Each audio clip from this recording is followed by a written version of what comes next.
Okay, guys, how are you? I hope you're doing okay, well, or even better. I hope for best for everybody. Thank you for coming back. And the last video I made, obviously I was right because I told you about in the beginning, in the intro on the previous video, that I had to come back to doing this after a long, long break. Because I felt that this is part of my life purpose, doing these videos, and they are that it's bad for me. It's on top of everything that it's bad for me that I'm not doing these works, that I haven't been doing these works because I thought I wasn't ready to share, that I wasn't clear enough by myself what's going on. So I came back, I think it was last week, right? And immediately something has happened. One huge door has opened. The other doors are still remaining closed. I'm gonna work on it, but the huge miracle happened, like per se, like literally a miracle. So here's what happened. The second night, the night after I made the video and I uploaded it last week, the internet was not working on my phone for some mysterious reason, and I couldn't sleep because of my allergies. It's just driving me nuts. It's giving me restless nights, and there's no painkillers or anything you can take to get that sensation off, that, you know, the pain and the burning. So I was thinking, what should I do? So I grabbed a book, and this book actually came into my possession only about 2 weeks prior to making that previous video. And I read a couple of pages, but with all the troubles and issues and things that I had to do, I wasn't really having enough time to read the entire book. And it was interesting little book, and I started reading it, but like I was on chapter 2 or something. And so that night when the internet went off, which was the night after I recorded the previous and uploaded previous video, I started reading it again. And then I finally came to the chapter 9, and this enough is going to tell you, just reading this to you, sharing this to you is going to tell you everything. So I don't need to go any further. So without any further ado, because I know you all have time that is limited and you want to hear something, and this is going to be great for all of us. You gotta hear this. Maybe some of you heard of this book. I haven't. God knows I haven't. And this is wow. Like, you will bring your own conclusion after I read this to you. So the chapter 9 of this book, which is called The Greatest Miracle in the World by Og Mandino, goes like this. The God Memorandum.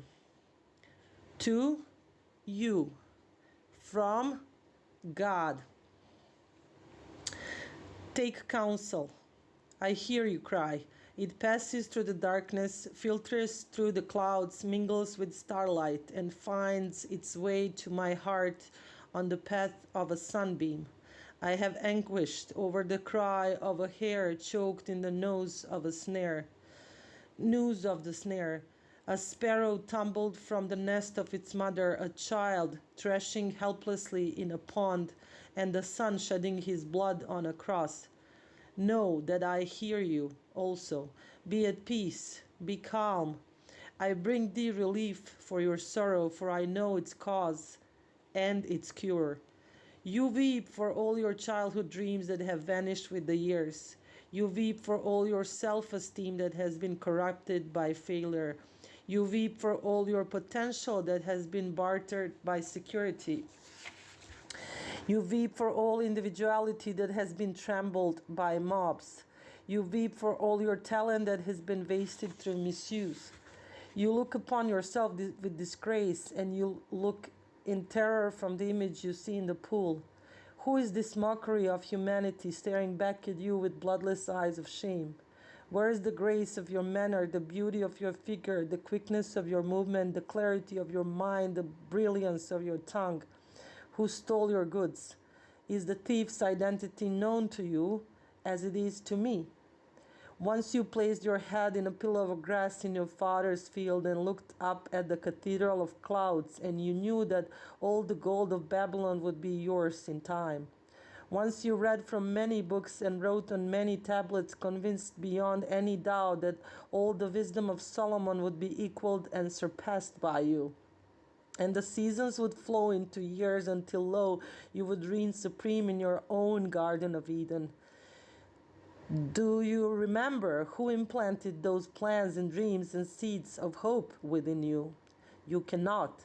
You have no memory of that moment when first you emerged from your mother's womb and I placed my hand on your soft brow, and the secret I whispered in your small ear when I bestowed my blessings upon you.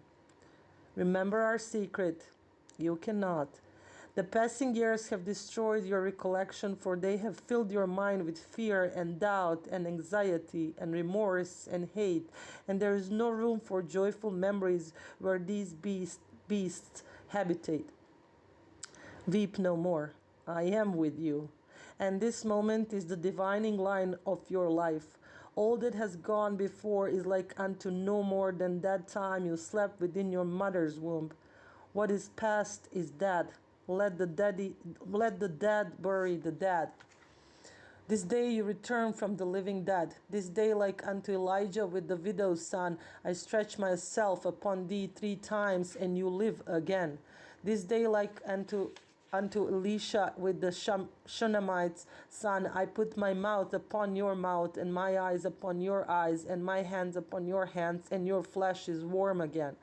This day, like unto Jesus at the tomb of Lazarus, I command you to come forth, and you will walk from your cave of doom to begin a new life.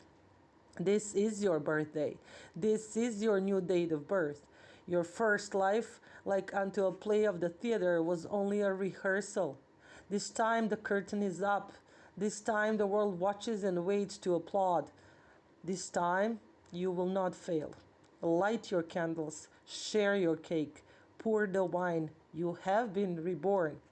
Like a butterfly from its chrysalis you will fly. Fly as high as you wish, and neither the wasps nor dragonflies nor mented of mankind shall obstruct your mission or your search for the true riches of life.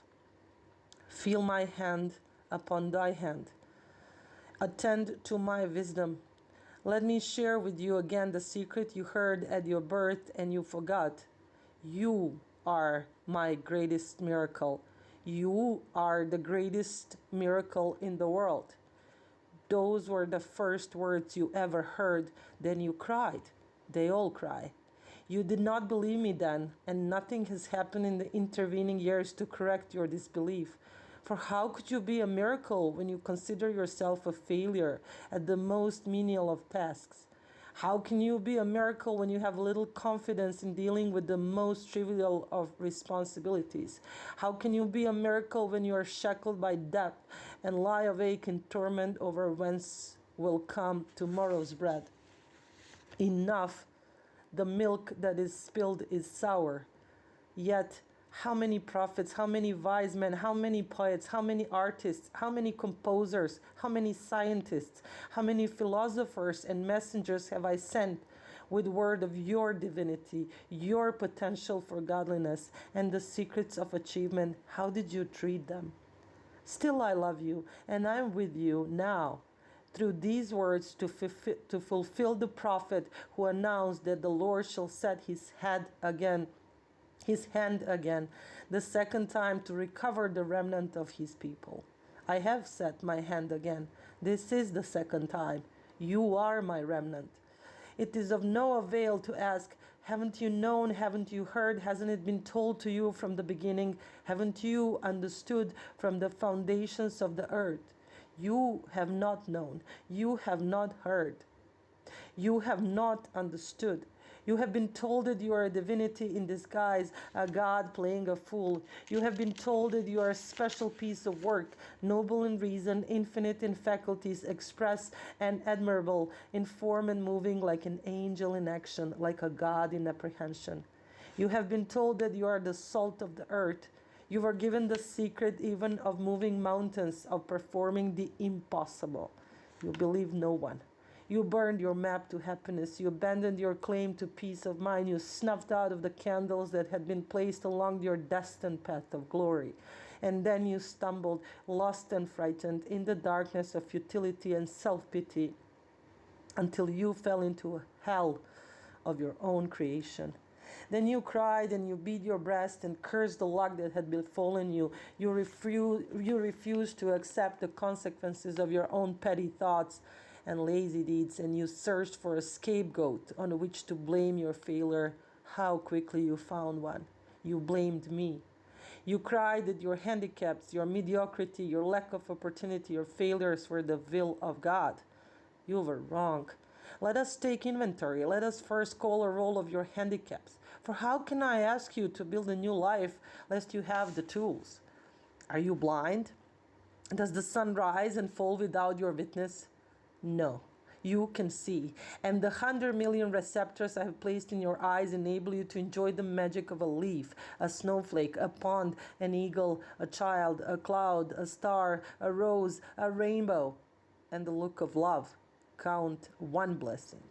Are you deaf? Can a baby laugh or cry without your attention? No, you can hear. And the 24,000 fibers I have built in each of your ears vibrate to the winds in the trees, the tides of the rocks, the majesty of an opera, a robin's plea, children at play, and the words, I love you. Count another blessing. Are you mute? Do your lips move and bring forth only spittle? No, you can speak. And as can no other of my creatures, and your words can calm the angry, uplift the despondent, goad the quitter, cheer the unhappy, warm the lonely, praise the worthy, encourage the defeated, teach the ignorant, and say I love you. Count another blessing. Are you paralyzed? Does your helpless form despoil the land? No, you can move. You're not a tree condemned to a small plot while the wind and world abuses you. You can stretch and run and dance and work, for within you I have designed 500 muscles, 200 bones, and 7 miles of nerve fiber, all synchronized by me to do your bidding. Count another blessing. Are you unloved or unloving? Does loneliness engulf you night and day? No, no more. For now you know love's secret, that to receive love, it must be given with no thought of its return. To love for fulfillment, satisfaction, or pride is a no love. Love is a gift on which no return is demanded. Now you know that to love unselfishly is its own reward, and even should love not be returned, it is not lost. For love not reciprocated will flow back to you and soften and purify your heart. Count another blessing. Count twice. Is your heart stricken? Does it leak and strain to maintain your life? No, your heart is strong.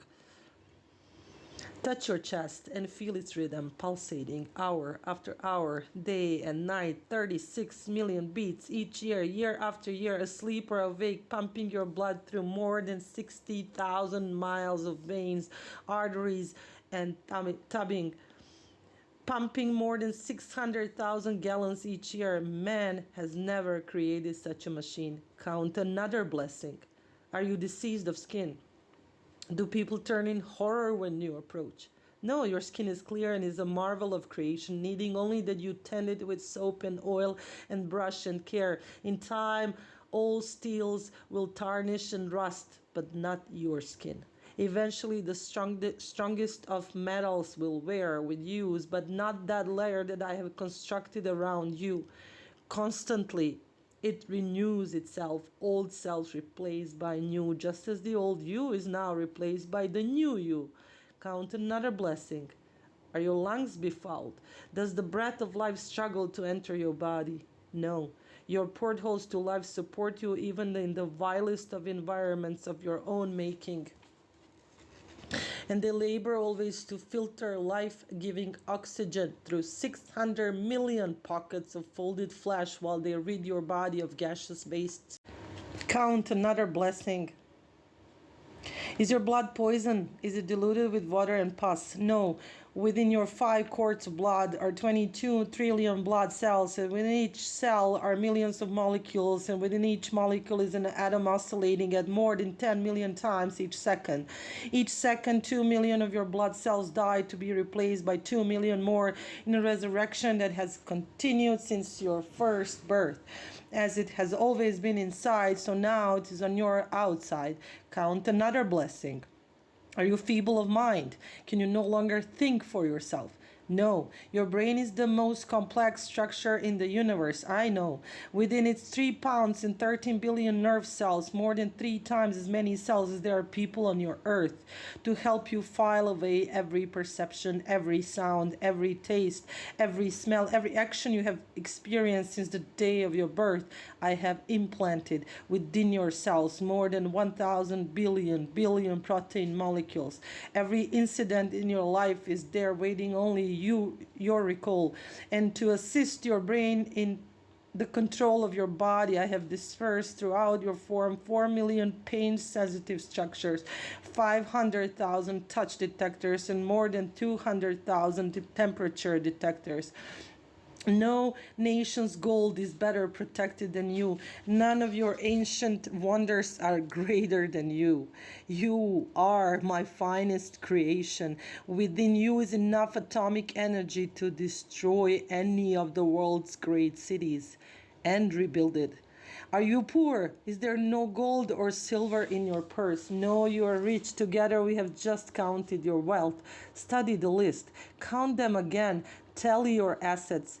Why have you betrayed yourself? Why have you cried that all the blessings of humanity were removed from you? Why did you deceive yourself that you were powerless to change your life?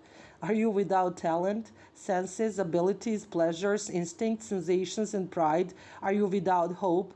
Why do you cringe in the shadows, a giant, defeated, evading only sympathetic transport into the welcome void and dampness of hell? You have so much. Your blessings overflow your cup, and you have been unmindful of them, like a child spoiled in luxury, since I have bestowed them upon you with generosity and regularity. Answer me. Answer yourself. What rich man, old and sick, feeble and helpless, would not exchange all the gold in his vault for the blessings you have treated so lightly? Know then the first secret to happiness and success that you possess, even now, every blessing necessary to achieve great glory. They are your treasure, your tools with which to build, starting today, the foundation for a new and better life. Therefore, I say unto you, count your blessings and know that you already are my greatest creation. This is the first law you must obey in order to perform the greatest miracle in the world, the return of your humanity from living dead. And be grateful for your lessons learned in poverty. For he is not poor who has little, only he that desires much. And true security lies not in the things one has, but in the things one can do without. Where are the handicaps that produced your failure? They existed only in your mind. Count your blessings. And the second law is like unto the first: proclaim your rarity. You had condemned yourself to a potter's field, and there you lay, unable to forgive your own failure, destroying yourself with self-hate, self-incrimination, and revulsion at your crimes against yourself and others. Are you not perplexed? Do you not wonder why am I able to forgive your failures, your transgressions, your pitiful demeanor, when you cannot forgive yourself? I address you now for 3 reasons. You need me. You're not one of a herd heading for destruction in a gray mess of mediocrity, and you are great rarity. Consider a painting by Rembrandt, or a bronze by Degas, or a violin by Stradivarius, or a play by Shakespeare. They have great value for 2 reasons. Their creators were masters, and they are only few in number. Yet there are more than one of each of these. On that reasoning, you are the most valuable treasure on the face of the earth, for you know who created you, and there's only one of you. Never, in all the 70 billion humans who have walked this planet since the beginning of time, has there been anyone exactly like you. Never until the end of time will there be another such as you. You have shown no knowledge or appreciation of your uniqueness, yet you are the rarest thing in the world. From your Father in his moment of supreme love flowed countless seeds of love, more than 400 million in number. All of them, as they swam within your mother, gave up the ghost and died, all except one. You alone persevered within the loving warmth of your mother's body, searching for your other half, a single cell from your mother, so small that more than 2 million would be necessary to fill an acorn shell. Yet, despite impossible odds in that vast ocean of darkness and disaster, you persevered, found that in when its small cell joined with it and began a new life, your life. You arrived, bringing with you, as does every child, the message that I was not yet discouraged of man.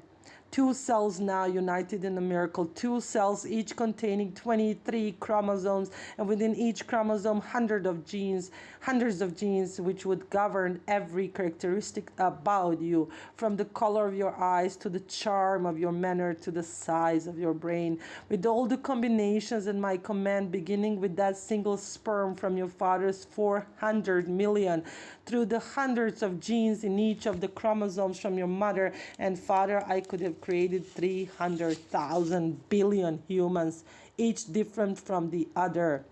But who did I bring forth? You, one of a kind, rarest of the rare, a priceless treasure possessed of qualities in mind and speech and movement and appearance and actions as no other who has ever lived, lives, or shall live. Why have you valued yourself in pennies when you are worth a king's ransom? Why did you listen to those who demeaned you?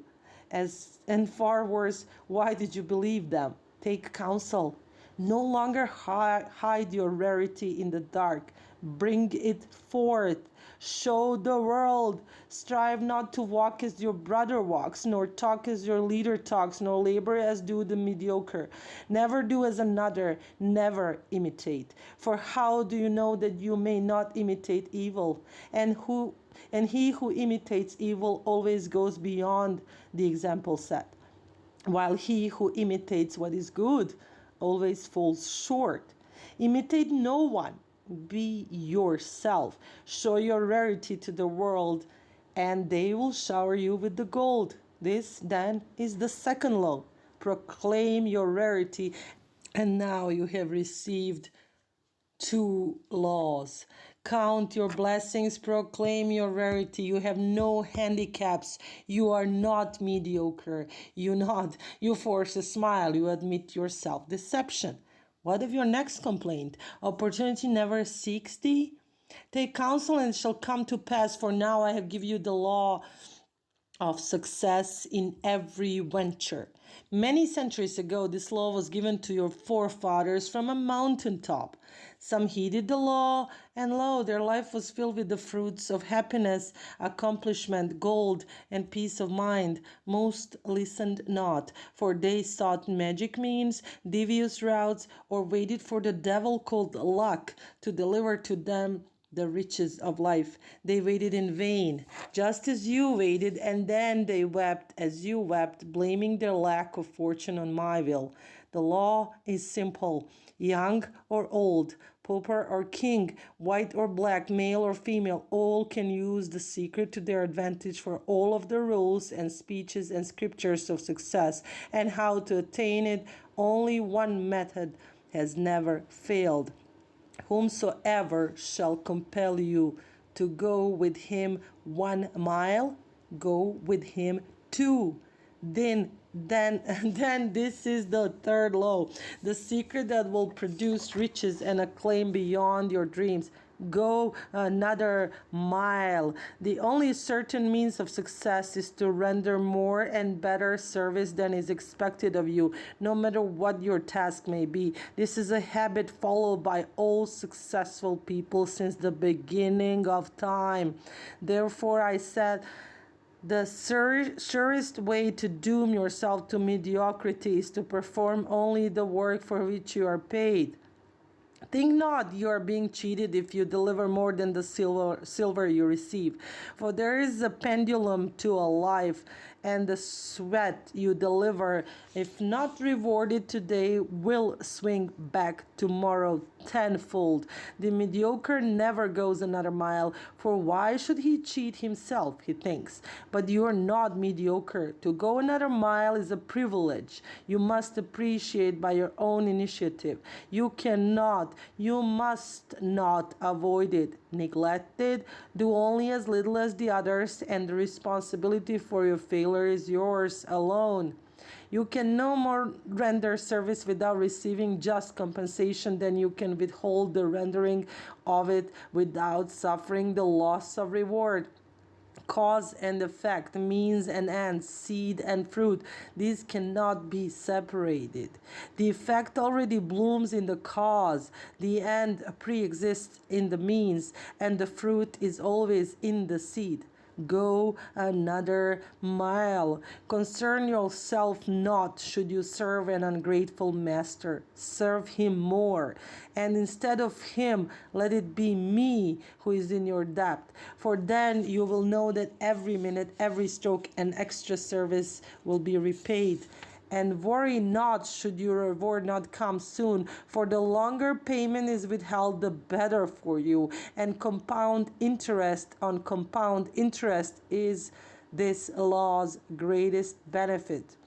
You cannot command success, you can only deserve it. And now you know the great secret necessary in order to merit its rare reward. Go another mile. Where is this field whence you cried there was no opportunity? Look around thee. See, where only yesterday you wallowed on the refuse of self-pity, you now walk tall on a carpet of gold. Nothing has changed except you, but you are everything. You are my greatest miracle. You are the greatest miracle in the world. And now the laws of happiness and success are 3. Count your blessings, proclaim your rarity, go another mile. Be patient with your progress. To count your blessings with gratitude, to proclaim your rarity with pride, to go an extra mile and then another, these acts are not accomplished in the blinking of an eye. Yet that which you acquire with most difficulty you retain the longest, as those who have earned a fortune are more careful of it than those by whom it was inherited. And fear not as you enter your new life. Every noble acquisition is attended with its risks. He who fears to encounter the one must not expect to obtain the other. Now you know you are a miracle, and there is no fear in a miracle. Be proud. You're not the momentary whim of a careless creator experimenting in the laboratory of life. You're not a slave of forces that you cannot comprehend. You are a free manifestation of no force but mine, of no love but mine. You were made with a purpose. Feel my hand, hear my words. You need me, and I need you. We have a world to rebuild, and if it requires a miracle, what is that to us? We are both miracles, and now we have each other. Never have I lost faith in you since that day when I first spun you from a giant wave and tossed you helplessly on the sands. As you measured time, that was more than 500 million years ago. There were many models, many shapes, many sizes before I reached perfection in you more than 30,000 years ago. I have made no further effort to improve on you in all these years. For how could one improve on a miracle? You were a marvel to behold, and I was pleased. I gave you this world and dominion over it. Then, to enable you to reach your full potential, I placed my hand upon you once more and endowed you with powers unknown to any other creature in the universe, even unto this day. I gave you the power to think. I gave you the power to love. I gave you the power to will. I gave you the power to laugh. I gave you the power to imagine. I gave you the power to create. I gave you the power to plan. I gave you the power to speak. I gave you the power to pray. My pride in you knew no bounds. You were my ultimate creation, my greatest miracle, a complete living being, one who can adjust to any climate, any hardship, any challenge, one who can manage his own destiny without any interference from me, one who can translate a sensation or perception not by instinct, but by thought and deliberation into whatever action is best for himself and all humanity. Thus, we come to the fourth law of success and happiness. For I gave you one more power, a power so great that not even my angels possess it. I gave you the power to choose. With this gift, I placed you even above my angels. For angels are not free to choose sin. I gave you complete control over your destiny. I told you to determine for yourself your own nature in accordance with your own free will, neither heavenly nor earthly nature. You were free to fashion yourself in whatever form you preferred. You had the power to choose to degenerate into the lowest forms of life, but you also had the power out of your soul's judgment to be reborn into the higher forms, which are divine. I have never withdrawn your great power, the power to choose. What have you done with this tremendous force? Look at yourself. Think of the choices you have made in your life and recall now those bitter moments when you would fall to your knees if only you had the opportunity to choose again. What is past, and now you know the fourth great law of happiness and success.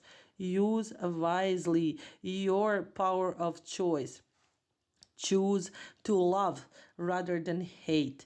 Choose to laugh rather than cry. Choose to create rather than destroy. Choose to persevere rather than quit. Choose to praise rather than gossip. Choose to heal rather than wound. Choose to give rather than steal. Choose to act rather than procrastinate.